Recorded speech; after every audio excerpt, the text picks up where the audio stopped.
on this computer.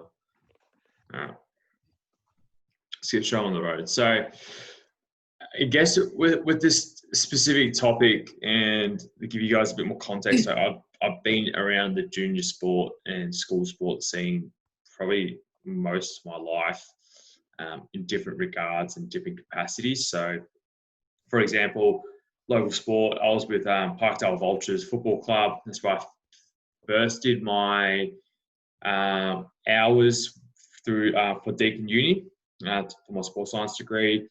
I also did some time at Brighton Grammar as well, working as one of their strength and conditioning coaches to work with various sports and age levels as well. Then I've also worked privately as well. So obviously I've worked with Karen's kids, so Hayden and Kendra, so they're high level skiers. Well, Kendra's still a high level skier, and Hayden's looking to get back into it as well. And obviously with NRL Victoria, with Nick Flockus and the under 18s. And so I've kind of mixed myself within the actual scene, but also at the semi-professional level as well, working with Frankston Dolphins and then a few other individual athletes that have made it on the national circuit within their own sport. So here we go. So just as a side note, these arguments are more my opinions. They're based on years of observation, experience, and conversations with coaches, parents, athletes, and administrators. So this is what I kind of see, and I'm really comparing this to the US model. And the best contrast I can give you is Australia is really good when it comes to academia in terms of doing all the research. I think we're one of the first to really understand ACL injuries, hamstring tears. Then it kind of spread from Australia. But when it comes to the implementation, I feel that the US is really ahead of the game. And there's a few reasons why they actually are. And I'll go into that a little bit later on. And in terms of what lessons can we take from the US and apply it to Australia. So the current climate for local and junior sport, obviously with COVID-19 happening, there's no competition. There is restricted training that's happening at the moment. For contact sports, it's obviously non-contact at the moment. And hopefully there should be notification within the next week of when competition can resume. But unfortunately, it's only penciled in. And some teams, I've spoken to quite a few athletes or footy players, and some of the teams are actually packed it in for the season. So they actually found it was more of a risk and a liability to actually continue on with the season. So they're like, okay, let's not worry about it, and let's reset, start our off season earlier than usual, so we can ramp it up heading into next season. So lovely photo, Nick. Yeah. The man with a lot of hair. That's right. Yeah, not just on my head. It's a cute little flashback. So local sports really provide a lot of good things at the end of the day. So obviously training sessions, competitions, they have social events as well. They run festivals and feasts. They usually have guest speakers as well, especially for the clubs that do have a bit more money. They can actually afford to get local celebrities or local athletes or professional athletes to actually come in and provide some time and really help educate or provide their story to kind of keep them on track. Obviously, you get the coaching side, development pathways. So here, obviously, we got Nick. He went to Parkdale. Parkdale is actually a sporting school, and they do have quite a few successful individual athletes coming out of Parkdale. Quite a few. There is Tom Lamb, who was successful. He played for West Coast Eagles. Harley Ballack, who played for Fremantle and then for Melbourne. Brett Coletta, who is like a professional golfer. I'm not sure what the status he is at now. There's a couple of junior worlds sailing athletes, and myself. No, But this game, especially, I'll just touch on it. I'm not sure if you were going to touch on this game, Trent, if you knew the background to it. But Miss, I forgot her first name, but we call her Miss Amon. She's Carl Amon's mother.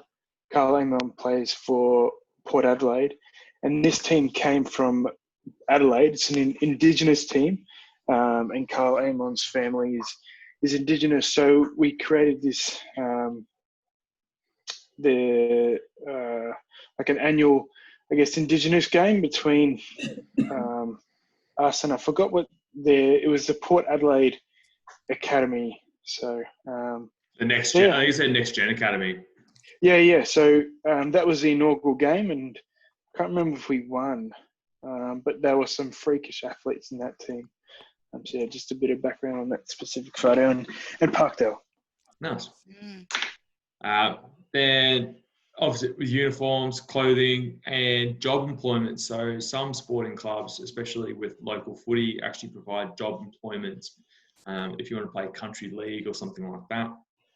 Where Nick is, they helped you out get a position somewhere. When you went up to Brisbane, did they help you find a job? Yeah. So obviously Nick's playing up in Brisbane, playing state, the highest competition up there at the moment for the state. So, and they've been able to provide a job opportunity in his downtime, and he's still able to study. So it's good. I was going to say, for Mary's benefit, where is it? Which club are you at? Yeah, what club are you at? The Valley Diehards. So it's just the local comp down there. Well, up here. Pardon me? My nephew plays for Mount Gravatt. Mount Gravatt, it's not too far where I am. I'm in Cleveland at the moment. I'm on the Gold Coast. Oh, there you go. Nice. So I guess let's kind of differentiate the roles of what sport coaches do and kind of what they do really good and some areas they can actually begin to improve in or potentially handle the situation. In the photo, that's actually my old biology and PE teacher, Peter Searle. And she was a teacher at Brighton Secondary, Karen, for you. Just let you know. He was. Peter Searle. Peter and Kendra have a love-hate relationship. Yeah, she's a stiff teacher, but she really does get a lot out of people. So she does. She's very talented at what she't teaching, probably not her suit, but in terms of the footy field, definitely her strong suit. The one thing that sport coaches focus on is the sport-specific skill development, game day tactics, player development. I put asterisks next to warm-ups and cool-downs and conditioning. And this is probably more looking at the local level where junior coaches kind of have to do everything. So they're wearing multiple hats at the end of the day. But we're sports coaches. It's skill and task outcomes in order to lead to a performance on the field, which in order, at the end of the day, they're there to get wins. Guess the next part of it, of one of the hats they can wear, is the implementation of strength and conditioning. One of the things that I've noticed now these days is, and at all levels, at like private high school to local level, coaches prescribe what they've done in the past. Now, and I constantly hear this story that if it works for me, surely it'd be good for everyone else. The problem with this is they fail or miss to recognize individual needs. Now, someone who's, for example, with Kendra and Hayden, they're high-level skiers. Just because the coach did something conditioning-wise back in the day, it doesn't mean it's necessarily going to be the best thing for the individual in this case. It's kind of like this old school mentality, but I do believe it's what led me to success, or what led them to success, is basically the thing that's going to potentially hold the athlete back. And it's kind of the lack of understanding and the lack of resources for the coaches that they have available, which should be provided by the club or organisation or a governing body. in that case. So a lot of governing bodies are providing more and more resources. AFL Victoria are providing more resources for coaches to be able to prescribe a structured strength and conditioning program. I've seen some of their programs, and they're general, but they're actually pretty good. They kind of hit the mark at the end of the day. And even though this is good that we're providing the resources, they kind of lack the knowledge or the knowledge underpinnings of strength and conditioning. And this is probably more important when we're dealing with pre-adolescent and adolescent kids. We know they're going through development phases through this period, but we also know that kids develop at different rates as well. So this also needs to be considered at the end of the day. When a coach tends to prescribe something that's worked for them, or that kind of is a brush stroke for everyone when it comes to the conditioning side, it increases the likelihood of injury, but also it can actually lead to burnout and also kind of lead to resentment for the kid, that all I'm doing is just getting buried and picked on. I'll give you a bit of a story. So when I was working with the NRL Victoria, I was given a couple of the bigger boys, the bigger Polynesian boys, and would go through a conditioning set. So I'd be primarily focusing on more circuit training for them, because they're not going to be... Hang on, Trent. You might want to let everyone know what they'd actually call that type of thing when you take the bigger... Well, I'm not sure if you had a name for what you guys called it, but... I can't remember what the name was. We called it Fat Club, and that's just not a very good name at all. It was a bit slanderous at the end of the day, and these are Polynesian kids, and like their parents are naturally are big, which therefore the kids are going to be quite big in their own right already, and all they saw is, let's whip them into the ground to try and get them to lose weight, but they failed to miss the big rocks at the end of the day, and actually understanding the underpinnings of strength and conditioning, even just general health. At the end of the day, and their workload would be so much higher compared to the rest of the group. And plus, when you're 20, 30 or 40 kilos heavier than everyone else, the workload is just multiplied, on the individual compared to someone who's like 70 kilos, who's just like a little whippet around the field. And it was all about just getting them into shape, just getting them fit, without actually focusing on the development or other areas that could actually make them more efficient or really playing to their strengths. And the problem was they doubled down on their weaknesses to fix their weaknesses, rather than let's double down on their strengths.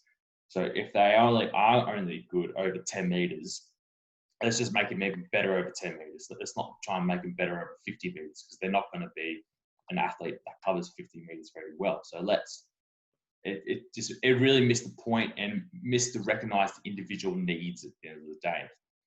I wasn't a fan of it, and all the other S&C coaches weren't a fan of it, but it was the head coaches would just pull them out and get them doing extra work on top of what everyone else has actually done in the session. And I personally didn't like it. And all we're trying to do at the end of the day with the strength conditioning side was trying to mitigate all the damage that they were basically inflicting on these guys. And I felt really sorry for them. It's like, it shouldn't be like this. It should be other way. It should be looking at the big rocks, like I said. So whether it's, we need to talk to the parents about the nutrition, how much they're eating. What else are they doing throughout the day? What are some easy ways that we can help them with potentially the weight loss side, and actually do it in a safe way, and not just bury them and they get injuries. And as the season progressed, and it was a very short season, they started getting soft tissue injuries. And I'm like, well, this is what happens, unfortunately. And at the end of the day, they looked at the short-term window, which was winning over development. And this is what we're also seeing. Now, this is probably a little trip down memory lane. So when I was in Wisconsin, there was a news report about a football strength and conditioning coach, at the University of Oregon. If you guys don't know, the University of Oregon is probably the most swanked out strength and conditioning football facility there is. It's better than the AIS. it's better than what Australia has, essentially. And this is where the football coach end up putting 3 kids in hospital. These are young men in hospital, and there was quite a few more that were worse for wear. And basically, the 3 kids that ended up in hospital had rhabdo. So rhabdo is basically muscle breakdown because the training was so intense that it actually affected the kidney function. So it's actually quite dangerous. And when you train too much and the conditions, and probably Mary can talk a little bit more about this, a bit more her area. You. Pardon? Rhabdo can kill you. Yeah, it's deadly. So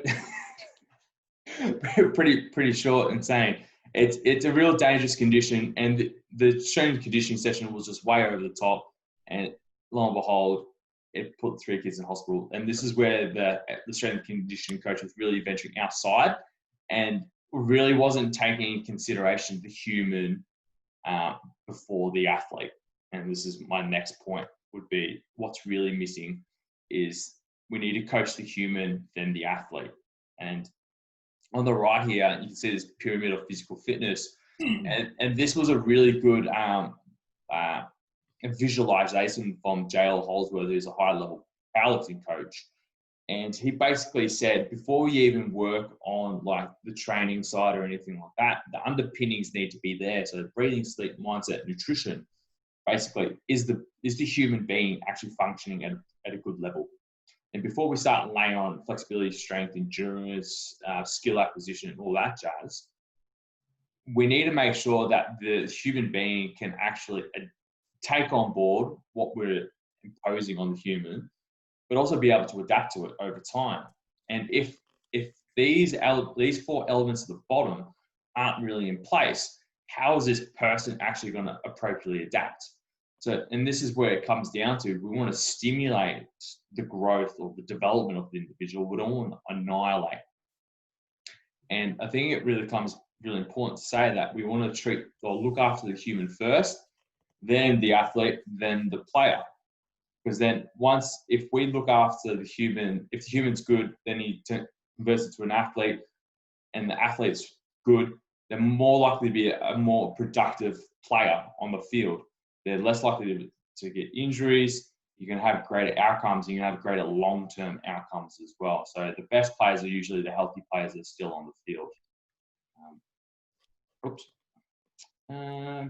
And the goal as a strength and conditioning coach is to further express the skills and task outcomes for an athlete to perform at a higher level. So just like I mentioned before, is you look after the human, look after the athlete, and the player will be essentially that player side will be looked after. And it's quite evident now where I think it was Michael Jordan through that documentary series, even like Kobe Bryant, when Kobe Bryant started talking about his mindset and started doing more meditation on the back end of his career because he's really getting stressed. So it definitely can't stress enough how important, that mindset, sleep, breathing, nutrition is in order to actually get the best out of the individual. And I was just going to say, and Michael Phelps as well, when he opened up about his anxiety and depression and stuff like that. Yeah, 100%. There's heaps of examples out there. And the best thing is the human learns more about themselves as well, because you've given them a really good time frame. You haven't tried to cram all this in a very short period of time. Why do we need to have all these changes? I think developing the human first is laying the foundation for future success. So everything I've discussed before and all the issues that we have are all the things that we need to begin to address when we're looking after individuals or athletes or even people within the workplace as well. If we want the best out of this individual, we need to make sure we're looking after the human first, because if the person that we're talking about has any level of stress, their performance within the workplace or the gym or on the field, on the court, is really going to be diminished. And then things can happen more like a cascading effect where we have this decline in performance. So how do we do this? So I'm this is more specifically addressing at the junior levels in terms of how can we transfer that into later on in life, is we need to look at other countries first. I think when I spent my time in the US, it was really cool to learn from at the high school level, at the college level, at Division 1. Also worked with coaches who worked at Division 2 and Division 3 schools. And the one thing I noticed, there was a huge buy-in into the strength and conditioning programs at such a young age. So we're talking about kids who are 13, 14, 15, already into the weight room. So, and that's all supervised, all structured training, and all training together in a real uplifting environment, just like in this one here. So you probably got 12, 13, 14-year-olds all in here, all lifting, doing some body weight exercises, doing some overhead presses, and really trying to develop themselves as really robust humans at the end of the day. We need to invest in the health and well-being at a young age as well. So with parents, I guess Karen's a good example of this, investing in like athlete development programs, or whether it's personal training or strength and conditioning coach or something along those lines, is actually a really good way to develop the individual outside of the sport. There's more and more information coming out that kids should play multiple sports. What's your opinion on multiple sports, Mary? Do you believe it's good, bad? I think it's frozen. Oh. Everyone's on. I believe it's good, Trent. Yeah. I definitely believe it's good. Yeah. Absolutely. And our kids do multiple sports. Yeah. For sure. Yeah. Mary's just shut off. That's okay. Trent, just explain who Mary is so people have an understanding. Okay, so Mary Toomey is a family friend of ours. We've known her for quite a while. She was with Melbourne Storm as the high performance manager for about 3 or 4 years. Then she moved to the QAS at Queensland Academy of Sport, and she worked with netball up there as well. And she worked with other sports. Then she got into research afterwards, and she's still in research at the moment. So, and she's making her way down to Victoria, I believe. She will be. Yeah. Yeah. So kids playing multiple sports actually has a huge carryover to other sports. Which back on. I just dropped out. We're just talking about you, Mary. Internet dropped out. Did you hear that? Yeah. I didn't hear it. My internet dropped out. Oh, okay. Oh, I was just asking for your opinion on kids playing multiple sports growing up. I think it's incredibly important. Kids have got to develop diverse skills before they can move on to specific ones. Yeah. I think when I was at uni, the 3 sports to invest in the most were, I think it was track and field, so running, jumping, throwing. The second one was gymnastics or calisthenics, and that you can do that calisthenics at a younger age as well. And I can't remember it. And the third one would be like some sort of team-based sport as well. So there's definitely a blend of having a benefit of having a team-based sport or doing team-based sport than doing an individual-based sport growing up, because each of them have their pros and cons at the end of the day. And the focus for parents should always be the development side over the winning side, because at the end of the day, if you're just focusing on winning, it's kind of like this big fish, small pond kind of mentality. But a lot of kids some kids can actually be quite late bloomers as well when it comes to the development. So you could have a kid who's 16, 17, who's 5'9", and over the next 4 years becomes 6'4" and just an absolute monster. But if you've had some sort of underpinnings, whether they played basketball during the winter, potentially played a little bit of soccer, they've worked on their footwork, they could potentially convert into another sport. So definitely having a diverse skill set, as Mary mentioned, is actually really important for long-term development. When it comes to the schools, I definitely believe there needs to be more investment into sport programs and sport and strength and conditioning as well. I definitely believe there should be some before and after school access to gyms and coaches, but also during lunchtime as well. So a lot of the conversations I've had with kids these days is actually they want to get into the gym, but they just don't know where to begin. So why, like, I don't know, one of my lack of understanding is why aren't schools facilitating this? Where it's supervised, you cap it at 10 people, whatever it may be, but you have someone in there showing what they do, give them the structured program, they follow the program, you kick them out straight away. This also has teaching kids on how to live well, also removes that egocentric process. So when they do enter a big box gym or a commercial gym setting, they're actually going to feel pretty comfortable and know what they're actually doing. So if they do let out on their own or finish school, we know that they actually got the skill set and resources behind them to actually look after themselves at the end of the day. Because the amount of kids that leave school, want to get into the gym and have no clue is actually going to be greater and greater as there's a lack of investment or just lack of attention to this area of this health and well-being and training as well. And I do believe it should be mandatory to do 2 sessions a week.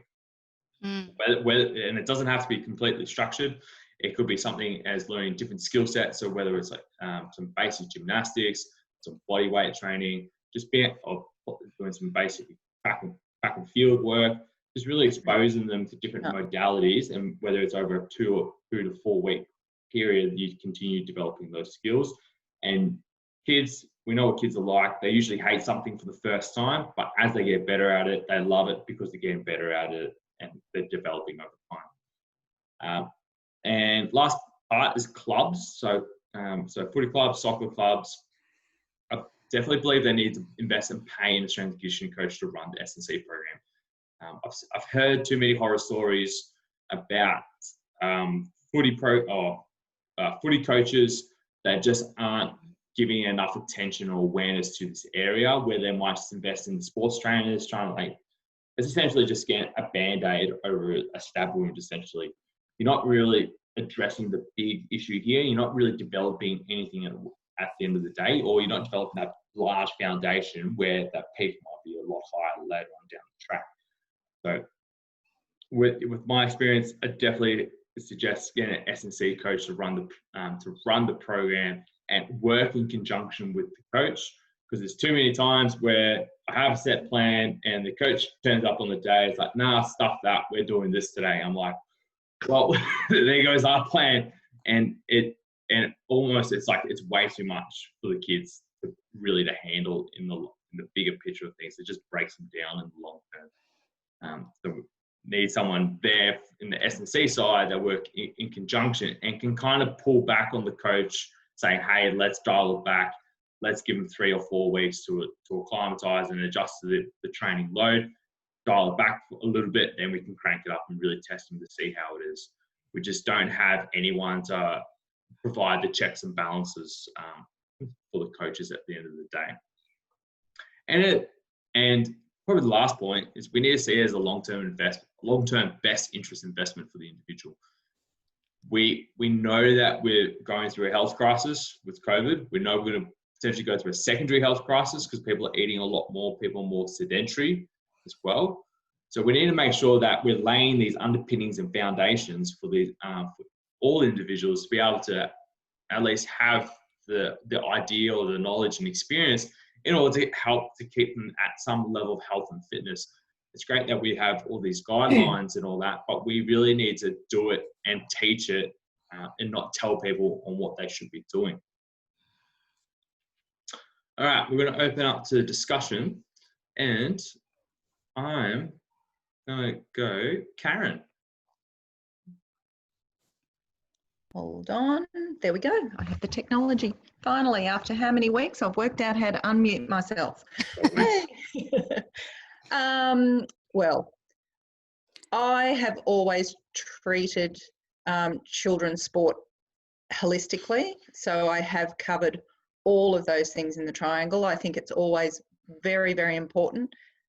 One, to keep them motivated to actually do sport, but, also to make sure that they don't get injuries, They are happy to involve other people. I have always asked them to do different sports. I suppose a bit selfish, but I'm here to teach them to love sport. And I think in life, they sort of need to swim, they can play tennis, and maybe, I don't know, 2 of them play golf now, but just have some skills that they can take into adult life, that they can, join with a group of people and have a game of tennis or have a game of golf or have a game of basketball together or something that takes them through. That's my whole idea of kids' sports. If they are good at it and they show that they've got potential, yeah, that's great. Give them the opportunity. But just to get kids to be interested to start with. And it's interesting with the school things. I wrote down here, Hayden particularly, our youngest, not so much Sam because he's 6 years older, but I found all through primary school and high school, every semester he was doing a beep test. Oh, I've just done another beep test. I've just done another beep test. To me, that's involving the whole class, from the best, let's call them athletes, to people who don't do sport. And to me, it's just proving that the kids who do it well, and the kids that don't do it well don't, and put them to shame. And I think it's really sad that they can't, in school sport, do appropriate sport to the level of their physical ability. To make them also enjoy sport. They're not going to be world champions at anything, but it just turns them off doing things when you come back and you go, oh, I only got to 1 on a beep test. It's just not fair. But to have the different sports too, our kids do now as adults individual sports, but I've definitely included them in a team situation as well. So they can see that, some kids have skills that they don't have and vice versa. And, they're a team, they have to show up. They can't just walk down and say, oh, I don't want to go today. Well, guess what? You're a team, you have to go. So it teaches them life lessons as well, which is really important, not just the, how to do things. So, yeah, there's a lot of stuff other than teaching them the proper way to do things, and that holistic approach is perfect and sort of my guideline of children's sport. It's great. Nice. Yeah, well done. Dave. Yeah, no, that was really good. Yeah, so I definitely agree with playing multiple sports early on in age. So I played a lot of sports growing up, and I can definitely see now the value of doing different sports and experimenting around with it at a young age, and then finding something you enjoy and then you can excel at. So I played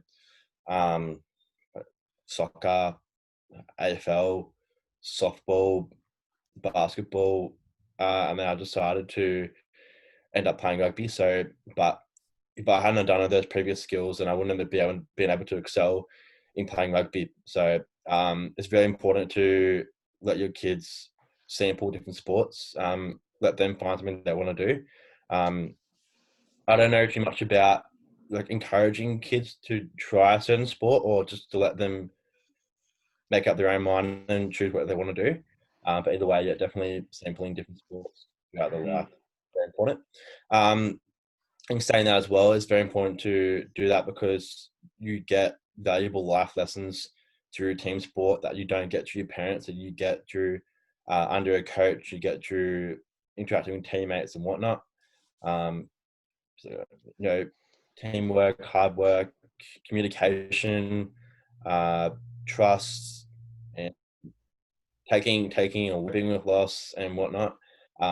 And also in saying that, I think it's important to look at doing once you get to high school age, doing like I think schools should make physical fitness after school in like a gym setting, like an S&C setting if they're a sports player, as a extracurricular activity. Could you still get an extension of those life lessons in the gym?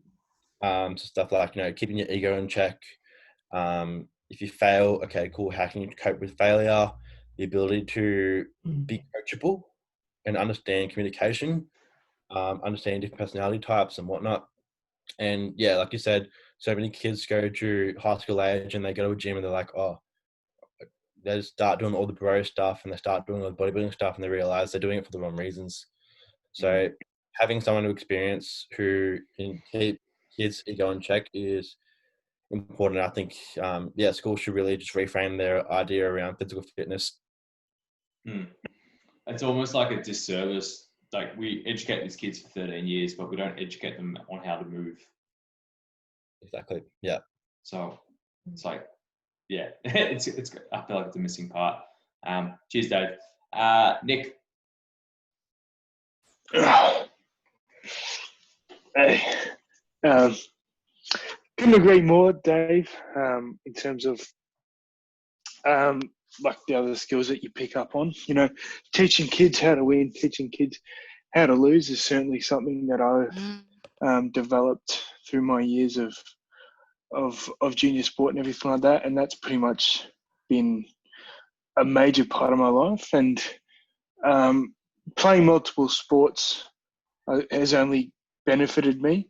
Trent, you mentioned individual sports, track and field. I was a thrower, and a time there where I prioritised that over my rugby and my footy and everything like that. And as I said, I can only see that it benefited me. Well, I was very fortunate myself in that when I was in school, I had the access to a gym during lunchtime, after school, before school. We had a strength coach, and then I didn't know what was a good coach or a bad coach in terms of, within the gym, but he didn't lead me down any wrong paths. So as I said, I was very fortunate of that. And the system I was in at Parkdale prioritised, because of their ESP program, that was a big component of their education as well. So, but going forward, it's certainly something a lot of schools need to look into, and I'm a huge advocate of where I went to school. But yeah, juniors, obviously something needs to change, and the only way to do it is to have conversations like this and actually do something about it. Nice. Mary, what are your thoughts? I've got lots. You're shutting me up. You've been talking about pretty much the subject of my PhD. Oh, that's right. You do. How do we develop athletes where health is a priority? Out of my PhD research, I think I'm going to be able to provide an answer for you. I'm looking to create a framework to be deployed across all Australian sport. It's going to be an athlete health development framework to be implemented from underage level through to the elite level. I think I should be able to gather the evidence you need to support that. Yeah, that'll be unreal. Right. Yeah, I forgot. I knew you were doing something in that health, wellness, performance realm, or kind of meshed together. It's actually, it's called Promoting Health in Australian High Performance Sport. There you go. So it'll have a flow-on effect down the system. It's going to require sports to put in place incremental strategies that prioritise that broader development of the athlete as a person. There we go. Build on those foundations. The better and bigger and broader your foundations are, the higher you can build your pyramid with stability. Yeah, I think that's it. If you've got a narrow base, your high pyramid's easy to push over. I think that's actually a really good point you just made, is the high pyramid with stability.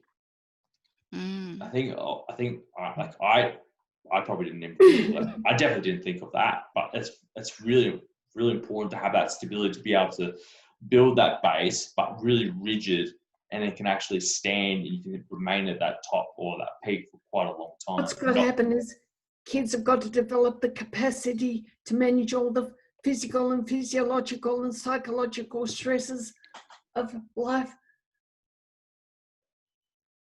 at every level. I think you see a failure of that with recurrent injuries in elite athletes, with mental health issues in elite athletes. Those things don't appear out of the blue. They're the result of a cumulative failure. In the pyramid, if you overextend one level of it, then there's going to be cracks in the other levels, aren't there? So if you're together really well, if you're doing too much, say in the top levels, then the bottom levels are going to crumble, because there's going to be too much heavy weight on the top to support the mindset, the sleep patterns, all of those things that put you into good health. Yeah, it's very fluid. So if you're very biased at the top, and it's what Mary said before, the stability here is non-existent, then you're going to crumble back down. Then it's almost like you've got to not start again, but you've got to start almost at square one, where you need to address those, I guess, the four main ones. I think you can repair levels without having to go back to square one. Yeah. You've got to invest more time there, take some space away from others. Yeah. Yeah. Oh, that's good. Thanks for that, Mary. That was some really cool insight. So we'll definitely have to check in on you on how you're going. When does that come out, Mary? When do you finish? I've only started it 6 months ago. It's going to take at least another 18 months to get it all done. Yeah, we'll be here. We'll have to check. My post, keeping myself occupied. We'll have to check in to see what progress you've been making. So that'll be unreal. Let you know. Thanks, Mary. Nathan. That would be a really good insight. Can't wait for that to come out. We'll be waiting around for that one. Yeah, good presentation, Trent. I agree with everything that you said. I think, an integration of, all disciplines in, athletic development or in junior athletes is very important. I think I was very fortunate to intern at Rowville Sports Academy, where they did pretty well with integrating strength and conditioning, their sports programs, their physios, exercise physiologists, and it worked well. Like they all communicated with each other. Sport coaches were, they had buy-in to what the strength and conditioning coaches, were programming and advising on. So definitely, firsthand saw the success and how well it can work when you have that integration approach. But yeah, no, definitely hope to see more sport teams, more junior clubs investing their money and time into actually getting that approach into their programs. So yeah. No. Cheers, Nathan. Mum. Yeah, I sort of looked at it thinking about when you were playing sport and all that, and how the lack of education with those people that are supposed to be showing you how you should be doing it, like with the coaches and all the surrounding people. Like, my eye I was always there keeping an eye on everything, because it was pretty obvious that a lot of people that are in charge of sport, whether they're coaches or whatever, they're doing things that aren't the right thing to do. So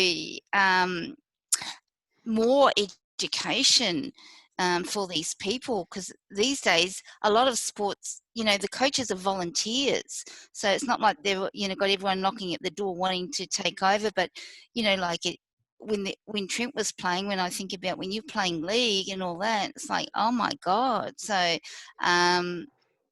yes, the education side of things, standards need to lift. And even now when you see kids playing sport and you're watching the so-called coaches, you can go past any field, on a Saturday or whatever, and the kids are warming up or whatever they're doing. Many of the things are behind the times and can be actually detrimental to the young kids. So that's just what I got out of it. Yeah, well, I still see it today. Even just the way people warm up, it's like, Yeah. well, let's go hold stretches for 45 seconds and transition. There's no like the best thing we can do, right, is steal the best from every area. So in terms of, you know, for athlete development, where do we see the best athletes? Usually they're on the track, the athletics track. So let's steal some elements from over there. Where do we see some really powerful athletes, you know, whether it's gridiron or weightlifting or something like that? Let's steal some elements from there to help develop our power. How do we develop our vertical jump? All right, let's look at long jumpers and high jumpers. They're going to be by and large, they should be the best jumpers. Let's go and track field guys. Let's steal some elements from there. So I guess that it's hiding in plain sight essentially, but it's more just the coach's awareness or the club's awareness of actually where to draw these resources from and to be able to ask these questions, and whether they actually think there's an actual problem in the first place is probably the biggest problem of it all. Because how do you know if there's a problem if you don't think there's a problem? So I think when Mary's research piece comes out, I think it'll be really interesting to see, you know, compare it to what's happening now to comparing to Mary's model will be really interesting to see the contrast between the two of like, what are they doing? What boxes are they ticking? Or are they going completely in the opposite direction? So it'd be really interesting to see what happens on that side. It's really interesting. I've been talking to some Olympic athletes around this, talking about coaching competencies. Yeah, it's huge. They've got some really interesting insights there. One of them in particular said that where she's at now has got everything to do with the junior development coach she had. The other one said everything that's gone wrong with her career is largely attributable to the junior development coach she had. One's a world champion, the other's not. The one that's not is Australia's best athlete in her discipline. She's got some major technical issues in executing skills. If she's the best we've got, it doesn't speak very well for the technical development of the ones further down the track. When you compare her to the rest in the world, she's a long way behind the 8 ball. And I think what kind of Mary said just there, I don't know if this is what my thinking was, is it really sets up for the next generation as well. So if we start to implement this now, or Mary's model, it actually sets up what the next generation should implement as well. And if we do that generation by generation, layer by layer, you end up just filtering out all the bad cats and all these bad practices out of the system. And long term, you've got this monster model that's an absolute beast and almost unstoppable that wants to be replicated around the world. It's my interest to take over the world. Always the desperation. Yeah. Good. All right, one team at a time, or one individual at a time. There we go. We're going to wrap it up there. So that was actually really cool. Thanks, Mary, for jumping on board. When you did cut out, I actually gave him a quick spiel of what you've done and who you've worked with. So I probably didn't do it justice.